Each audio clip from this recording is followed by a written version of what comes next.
Hello everyone, this side Preet Kamal. I'm a lecturer at Meherchand Polytechnic College, Jalandhar.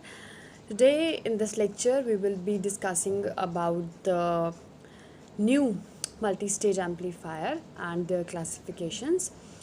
But before starting our topic, I would like to share an important information that is related to Mission Fateh, a campaign run by our worthy Chief Minister of Punjab, Captain Amrinder Singh. And in this mission, he says that we should take all precautions so as we could get rid of this COVID-19 situation as early as possible. So you should also take some precautions like wash your hands properly, use the mask whenever you go out, use sanitizers, and maintain the social distancing. So these are some precautions that we have to take care of.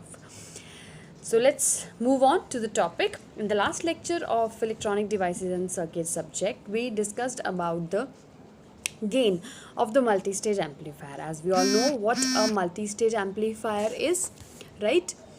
So we discussed about the gain in that particular lecture. Now we will be discussing about the different techniques of how a multi-stage amplifier works and which are the techniques that we use in case of the multi-stage amplifier. That means the classification. So first of all, the classification in the multi-stage amplifier, the first classification is RC coupled amplifier. That means, as we all know that in a multi-stage amplifier circuit we have more than one stages of amplification. So if, for example, for the convenience or for understanding the concept, let us say we are having two stages of an amplifier, of a multi-stage amplifier. The first stage is doing the amplification and the second one is also doing the amplification, but we have to connect the two stages so that there should be a higher gain at the output side, right? So whenever we need to connect two stages, then there is a problem, there is a difficulty. Why there is a difficulty? Because sometimes whenever we connect two stages, then the impedances of the two stages should match with each other so that proper output should be given to the next as an input. That means when we are having one stage as the one stage as the output stage and we need to connect that to the next stage, then the output of the first stage becomes the input of the second stage. So the output of the the output of the first and the input of the second stage, when they are combined together, then that means the second stage is receiving the input from the output of the first stage. So there should be a proper and an appropriate transfer of the information, transfer of the signal from one stage to the another, so that the output should be proper and so that we could get the required gain or the required output at the output of the second stage itself, right?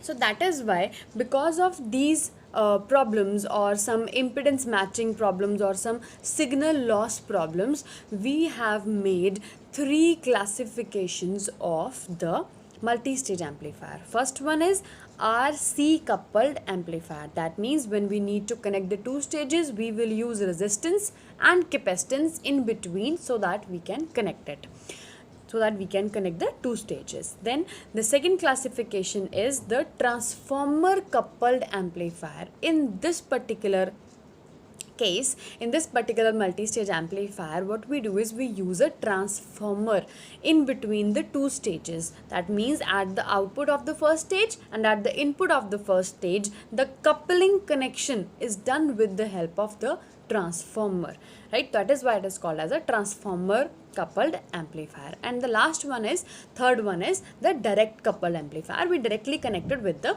wire. We directly connect our first stage with the second stage with the help of a wire. We can connect in a multi-stage amplifier, we can connect two stages or more than two stages. If we will be having one stage of amplification, then it is called as a single stage amplifier, and when we are having more than one, then it is called multi-stage. Whether the stages are two or more than that, it depends upon that what kind of result do you want, or the user that is using the amplifier, it needs what kind of an output. Depending upon that, depending upon the gain of the amplifier, we choose that which kind of multi-stage amplifier we have to use. Now, first of all, in today's lecture, we will be discussing about the RC coupled amplifier only, right? Because this is a long concept, so we will be covering only this one, and in the next lecture we will be discussing about the other ones, and I will be telling you about the advantages and disadvantages of different types of multi-stage amplifiers that we will be using. Okay, so in this particular RC coupled amplifier, let's see what is happening over here. In this RC coupled amplifier, what we are having, if you will see this first stage only, this is a multi-stage amplifier. We are having two stages of amplification, as I have shown you.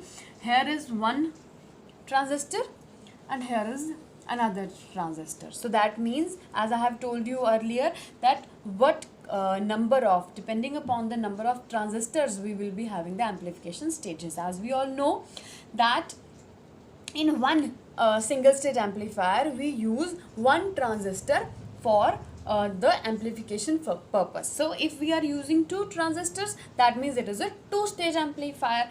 As the name suggests, it is an RC coupled amplifier. That means we are using a combination of R and C for the connection of first stage of the amplifier to the second stage of the amplifier.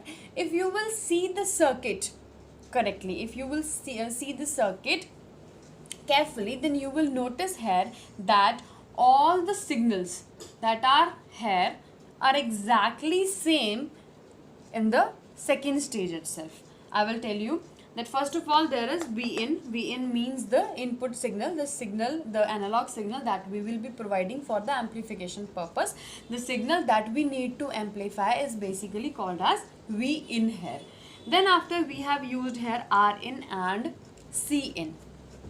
Here this Rin will limit the current that will be flowing. If it will be in a larger amount, then it will remove or it will reduce that particular current. And then this capacitor, what is the function of the capacitor is? The function of the capacitor is to block the DC components and to pass on the AC components. So similarly here also this Cin capacitor at the input side, it will block all the DC components that are in the input initial signal, and it will pass the AC contents to the base of this transistor. Say this is transistor T1 and say this is transistor T2, for example. Now look at the construction first. We will be doing the construction first and then we will come to the working. In the construction side, what we are using here, the signal input, then the resistance and the capacitance pair, then after the R1 and R2 for the biasing, as we have already discussed it in the BEX, Basic of Electronics. You have already studied this, that R1 and R2, these two resistances basically provide the potential divider biasing, so that this transistor should be least affected by the temperature changes or any kind of another ambient changes should not affect this amplification process, right? So R1 and R2 are the potential divider biasing circuits. Similarly here in this second block of the amplification, we are having R3 and R4. As we are having R1 and R2 here as potential divider biasing, similarly R3 and R4 here as a potential divider biasing circuit. Then here we are using RC1 and CC1. These two are basically working as the RC coupling for the second stage. As here R1, R and the C are working as for the coupling of the input signal to the base of this transistor. Similarly, at the end of this single stage amplifier, we are using this combination R and C couple so that we can provide the signal to the base of the transistor number 2. Here also RC2 and CC2, this combination pair is basically used for the connection of this output stage to the load. This output stage of the second stage of the amplification, to couple it to the load resistance, that is to the output side, we are using this combination pair. Then after, let's see about this RE1 and CE1 and RE2 and CE2. These are the emitter resistance and emitter capacitance. As we all know that in a single stage amplifier we use this. This RE1 is for preventing the feedback, negative feedback to the input side, and the CE1 is working as a blocking capacitor. This is a blocking capacitor so that no signal should be passing from the RE1 and it should become a negative feedback for the input signal. It will be blocking that and will be passing the extra signal to the ground. So this is the construction. I hope you all are clear with it, as we are using only a single stage amplifier and using its twin as the second stage of the amplification. This is all the same. So this is about the construction, that this kind of transistors and resistance and capacitance pairs we are using over here, so that the construction of this amplifier should work. The basic function will be performed by this transistor only. The amplification will be performed by this transistor, but it needs the help of all these resistors and capacitors so that it should create a proper gain and a proper output, so that the best amplification should be given at the output stage. And that RL is the load resistance, or here we can use anything that we need to get the output at. That may be a speaker, or that may be anything. So here in the circuit we are using the load resistance only, and this is the VCC that will be providing the DC input so as to shift the level of this signal. As we all know that in amplification, as the energy can neither be created nor be destroyed, so that is why we use the DC signal to shift the level up, so that amplification should occur, right? So let us move on to the working portion.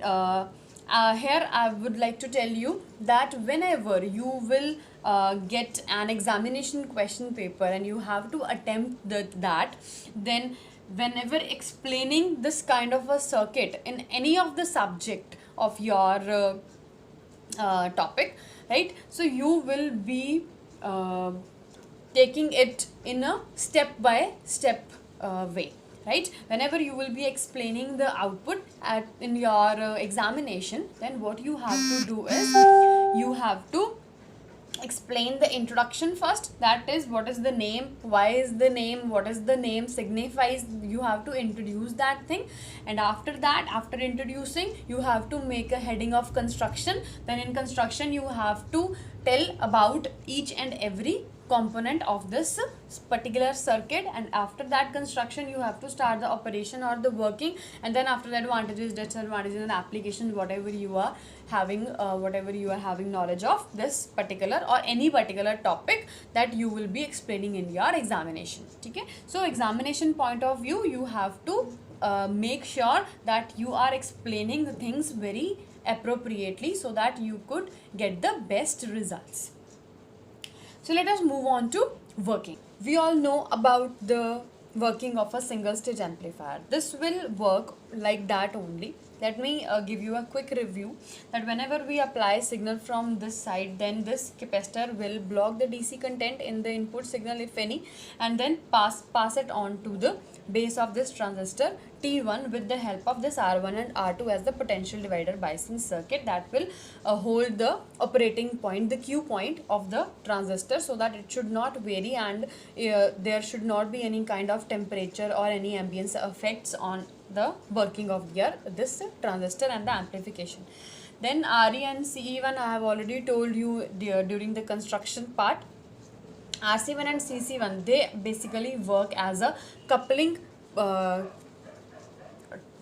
components for coupling the output of this T1 transistor to the input of this T2 to the base, right? Since this CC1 is basically acting as a blocking capacitor, as if there will be any kind of DC contents flowing from this particular position, from this particular side, from the output of this first stage, then it will block those contents and it will not pass it on to the transistor T2, and it will only pass the AC contents to the transistor T2.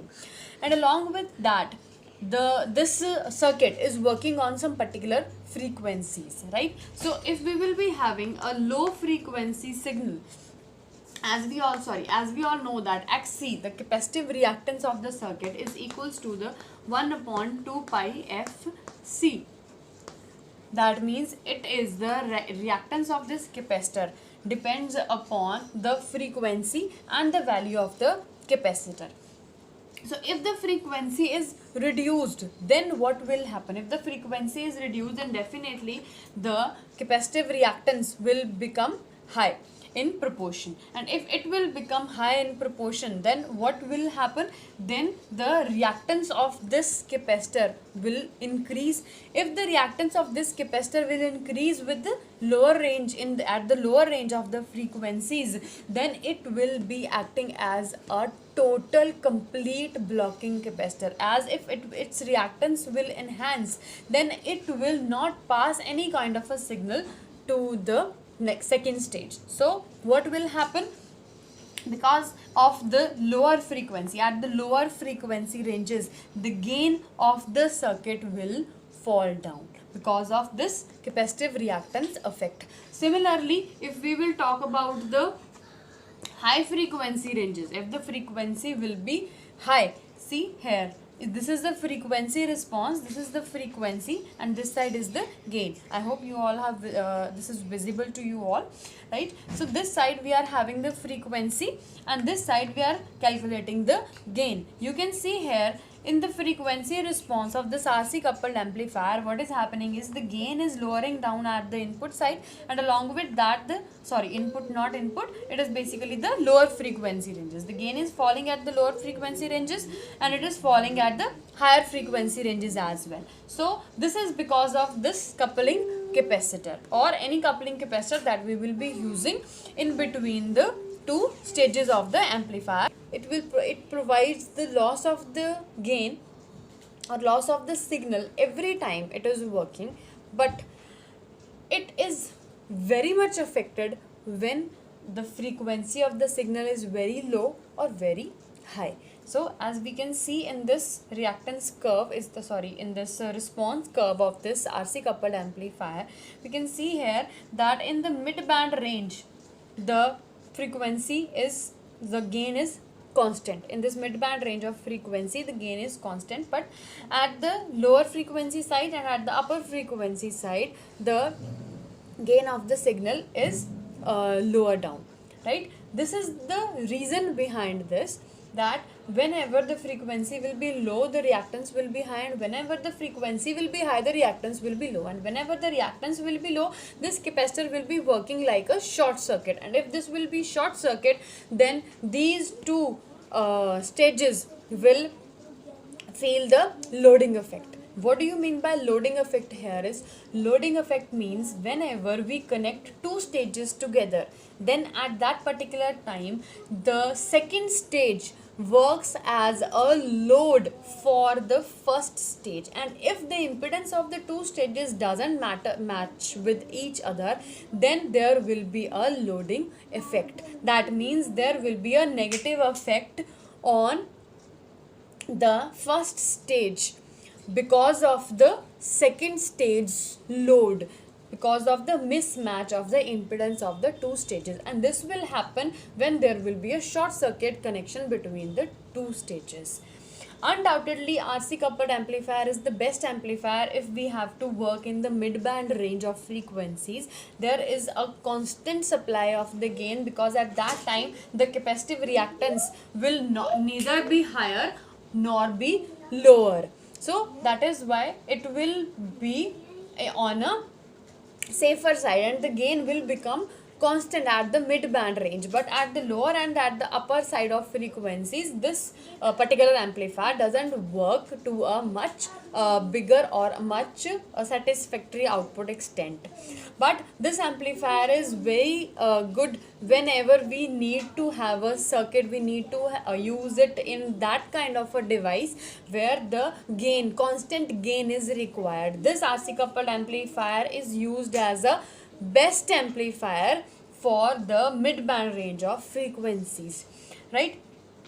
So in the next video I will be telling you about this frequency response curve, and also I will explain you about the bandwidth, how to calculate the bandwidth in this particular range. So I hope you all are clear with the working of this RC coupled amplifier. The working is exactly the same as the single stage amplifier, but the main difference is because of this coupling capacitor that is joining these two stages, and that loading effect that I have already explained you, and the reason behind why the signals are falling on the upper and the lower side of frequencies. If still you will be having any kind of a query, we will be clearing it out in our live session. So thank you so much students for today.